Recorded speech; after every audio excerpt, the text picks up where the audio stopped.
Pemuda memiliki peran signifikan dalam menangkal tumbuh kembangnya paham radikalisme.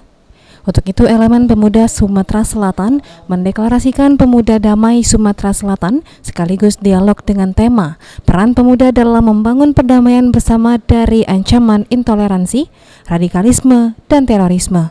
Dialog ini menghadirkan Direktur Intelkan Polda Sumatera Selatan Kombes Pol Ratno Kuncoro, Pembina Ramai Sumsel Antoni Toha, Ketua FKPT Sumatera Selatan Dr. Periansyah, dan Ketua Yayasan Pelita Bersatu Abdurrahman Taib.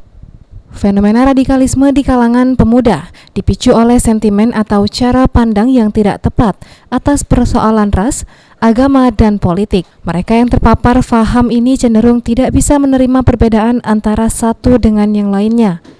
Ketua Yayasan Pelita Bersatu Abdurrahman Taib menghimbau kepada pemuda untuk menyaring pemahaman tentang jihad agar tidak terjerumus dalam paham radikalisme dan terorisme. Yang seharusnya jihad fisabilillah itu adalah untuk memperjuangkan agama, membela kaum muslimin dan muslimat. Ini justru terjadi sebaliknya. Jadi akan merugikan kaum muslimin dan muslimat dan membuat kesan yang tidak baik kepada jihad itu sendiri. Makanya kami menghimbau untuk kepada terutama pemuda, ketika ada pemahaman masalah jihad yang disampaikan atau diterima, itu hendaknya bisa disaring dulu, diteliti dan disesuaikan dengan keadaan yang sedang terjadi.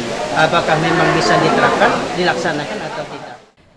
Dengan kemajuan teknologi dan informasi melalui media sosial dan internet, para pemuda diharapkan bijak menggunakan media sosial dengan menyaring informasi yang didapat untuk menangkal radikalisme, intoleransi, dan terorisme.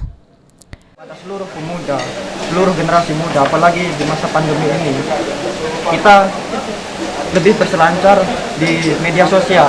Rata-rata mereka paham yang disasar ini anak muda, bukan lagi generasi yang tua. Generasi tua hanya masa lalu, tetapi generasi depan yaitu generasi muda yang sekarang ini. Jadi kita harapkan dengan adanya rumah mimbar harmonisasi ini, kan kami terbuka kepada pemuda untuk ikut berpartisipasi, untuk menyebarkan konten-konten perdamaian, konten-konten positif kita untuk mencegah paham-paham intoleransi, radikalisme ataupun terorisme yang berkembang di tengah-tengah masyarakat. Apalagi di pandemi ini kan kita lebih bermain di media sosial.